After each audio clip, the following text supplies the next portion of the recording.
शराब पीकर हुए विवाद में युवक की हत्या से मचा हड़कंप। जांच में जुटी पुलिस। बस्ती के जगदीशपुर गांव में शराब भट्टी के पास शराब पीने के दौरान विवाद में एक युवक दुर्गेश पांडे की हत्या कर दी गई।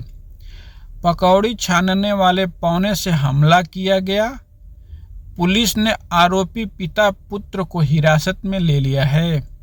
दुर्गेश और रणजय त्रिपाठी के बीच विवाद हुआ, जिसके बाद रणजय ने अपने बेटे को बुलाकर हमला कर दिया।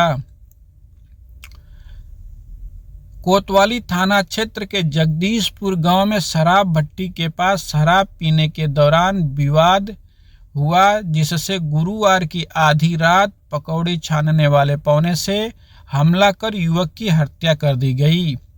इस मामले में पुलिस आरोपित पिता पुत्र को हिरासत में लेकर छानबीन शुरू कर दी है। क्षेत्र के जमाडीह पांडे निवासी 33 वर्षीय दुर्गेश पांडे और बलनापार गांव के रणजय तिवारी से विवाद शुरू हो गया।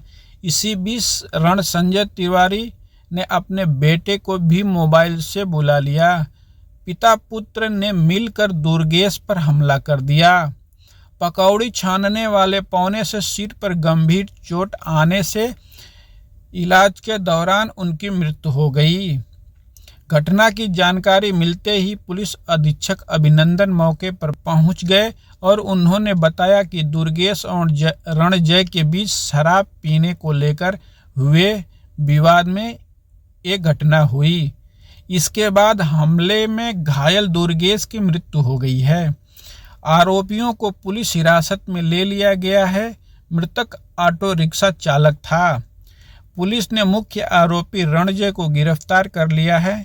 इसके दोनों बेटों की तलाश जारी है। स्वजन की तहरीर पर रणजय व उनके बेटे शिवम के खिलाफ गैर जमानती हत्या का मुकदमा दर्ज कर लिया गया है। शव को पोस्टमार्टम के लिए भेज दिया गया है और गांव में पुलिस बल तैनात किया गया है।